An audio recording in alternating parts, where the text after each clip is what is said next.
Olá a todas e todos, eu venho aqui para apresentar para vocês um pouco do trabalho que a gente vem desenvolvendo pelo projeto Bem Diverso na região do Alto Rio Pardo, no norte de Minas Gerais. Quando nós chegamos no território do Alto Rio Pardo, a nossa proposta, era de trabalhar com a questão da conservação da biodiversidade pela promoção do seu uso sustentável. E também com o plano de manejo da Reserva de Desenvolvimento Sustentável Nascentes Geraizeiras. Porém, ao chegarmos no território, a primeira coisa que nos é colocada é a questão da água, ou seja, a falta de água dentro desses sistemas.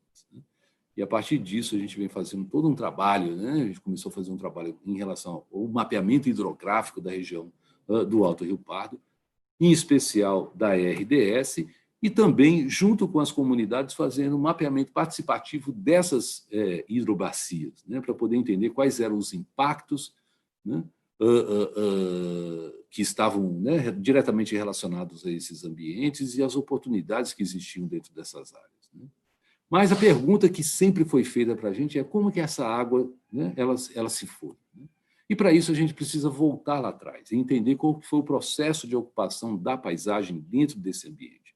Quando a gente olha para essas regiões, a gente vê que as unidades familiares elas estão estabelecidas exatamente nos fundos de vales, sendo as áreas de encostas, são áreas de uso comunitário, e as áreas no alto das chapadas de uso intercomunitário, ali onde você tinha e tem ainda até hoje a questão da solta do gado, a coleta do fruto para o extrativismo e para o desenvolvimento de outras atividades. Porém, na década de 70, no governo, na ditadura civil-militar, foi quando se estabeleceu o Plano Nacional de Desenvolvimento. E esse plano ele previa a criação dos distritos florestais. E, nisso, o Estado de Minas, no primeiro momento, ele assinala ao governo federal, dizendo que ali existiam em Minas grandes áreas que poderiam ser implantados esses distritos florestais para resolver o problema dessa região, porque era um bolsão de pobreza, um vazio econômico mantido, e esse vazio econômico mantido e ocasionado pelas relações tradicionais que você tinha dentro dessas áreas, que inibiriam o progresso e a dinamização da produção e do mercado local. E, com isso, dentro dessas áreas, chega o desenvolvimento. E, com o desenvolvimento do plantio e da instalação desses distritos florestais, o assoreamento dos rios, e também em função da questão da evapotranspiração, que é o quê? O somatório da água que entra dentro do sistema, o quanto que evapora e quanto que as plantas transpiram.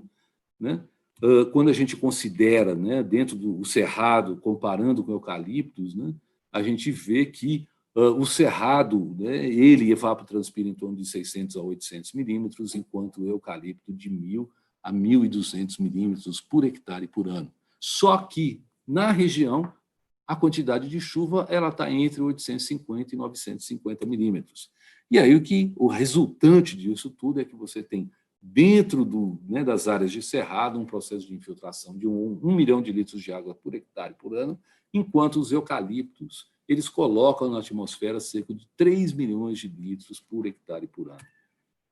Isso, somado aos impactos ocasionados pelos grandes pivôs centrais, onde você tem o desvio dos rios para a formação desses lagos, para poder abastecer esses pivôs, o que a gente olha quando a gente chega a montante dessas áreas, além do assoreamento, aqui 1,20 m de área do rio assoreado, isso é o tanto de água que fica na vazante, a jusante desses empreendimentos.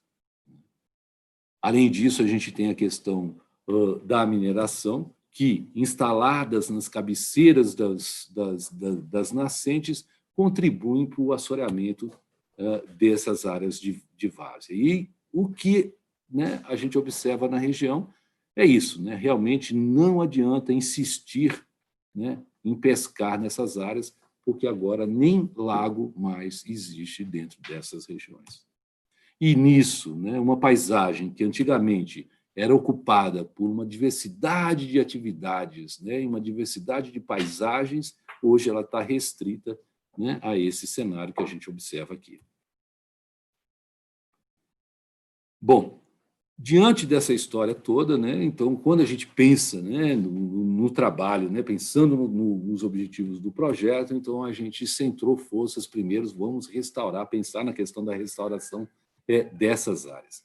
E para a gente poder trabalhar isso, então a gente vem com um processo, né, do que a gente chama de troca de experiências e saberes, né, entre a comunidade científica, entre os agricultores, colocando, né, em debate, né, essa questão do gênero e geração, fazendo participarem desse debate de construção desse processo, é que a gente começa a discutir, né, os processos ecológicos, ou seja, como dentro das áreas de chapada a gente consegue evitar esse processo, né, de escorrimento superficial de água e aumentar a infiltração de água dentro desse sistema, para que a gente tenha água, né, funcionando dentro desses sistemas. Né? Seria só por meio do plantio direto de árvores, né, ou de mudas, ou a gente precisaria, né, pensar né, na formação de cordões, né, de vegetação.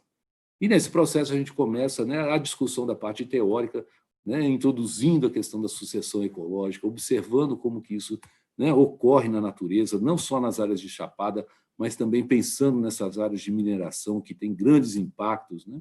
E aí a gente pensar de construção desse processo de restauração ecológica dentro dessas áreas.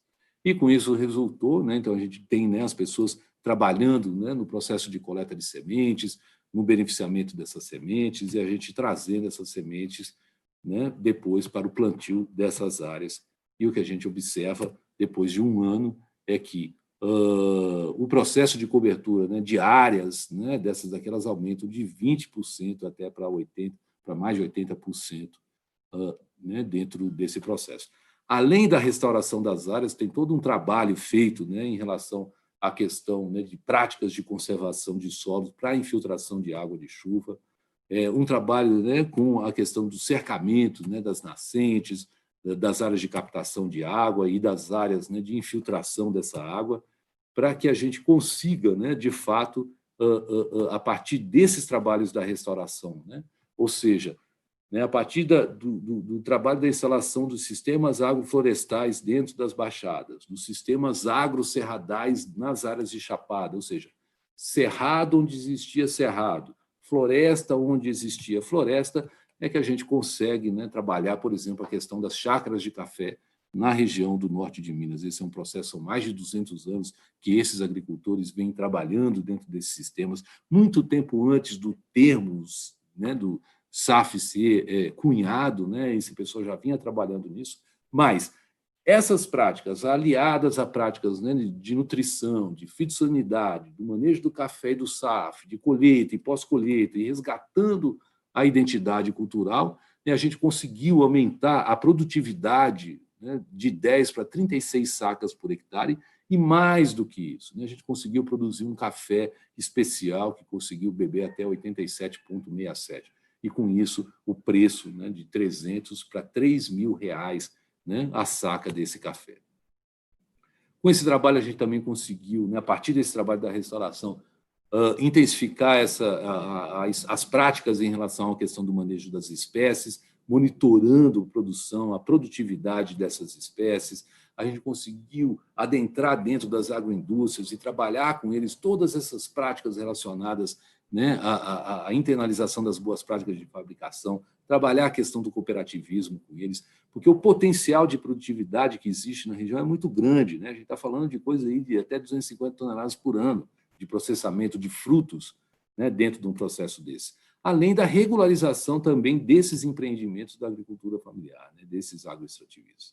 E trabalhando também a questão de sensibilização, comunicação e o processo de formação. E isso centrado principalmente, né, nas escolas famílias agrícolas e dentro dos centros de referência em conservação, manejo e restauração do cerrado que a gente tem instalado na região. Bom, para levar para casa, eu gostaria que vocês, né, considerassem, né, essa questão dos processos de produção. Hoje, quando você pensa num plantio convencional de eucalipto, né, esse aqui seria mais ou menos em torno de 7 mil reais para você poder trabalhar isso por hectare. Um processo de restauração, isso aí ele está em torno de, né, dependendo, né, se a gente considerar só o pagamento das diárias do pessoal para coleta de sementes e plantio, isso está em torno de 3 mil reais, e pode variar até 9 mil reais num processo desse. Ou até zero, né? se as comunidades elas se empenhadas, né, dentro de um processo desse. E esse aqui é o custo do processo de formação que a gente tem, e hoje esse pessoal já está formado dentro dessas áreas. E quando a gente pensa no rendimento que existe por área, né, dentro dessa região do norte de Minas, se a gente considerar dentro do Cerrado a produção de 4 espécies, né, e pensar só em polpa, sem pensar em óleo, farinha e outros subprodutos, né, do Cerrado, a gente consegue produzir em torno de R$ 600 por hectare por ano. E eucalipto, dependendo do sistema de produção, isso varia de 400, né, até 490, isso quando a gente está pensando num sistema de produção de eucalipto em forno, fornada, um sistema mais avançado. Né? Aqui no Cerrado, além dos R$ 600, a gente tem ainda a produção de água, a gente tem a questão de polinização e tem outros serviços ambientais associados nesse processo. Né? E quando a gente fala de produção de água, o balanço é esse, entre 1 milhão e 3 milhões de litros de água. Além de tudo, esse é um processo que vem gerando renda, né? Então, uma outra alternativa que a gente colocou dentro desse processo, né, para essas comunidades. Hoje, a gente tem uma capacidade instalada de colheita, de processamento e beneficiamento de 8 toneladas por hectare. Né? Esses daqui são as encomendas que nós temos hoje fechadas, né, para este ano, isso muito impactada em relação à Covid, mas, mais do que isso, né, tem todo um processo de reconhecimento, né, e de manutenção desses jovens dentro do campo, né, para poder reproduzir, conservar e restaurar as suas áreas, né, e a sua identidade e todo o processo que existe dentro dos territórios. Bom, esse é o que eu gostaria de mostrar para vocês, assim, rapidamente, né, uma porção do que a gente vem desenvolvendo dentro da região. Muito obrigado, um abraço a todas e todos.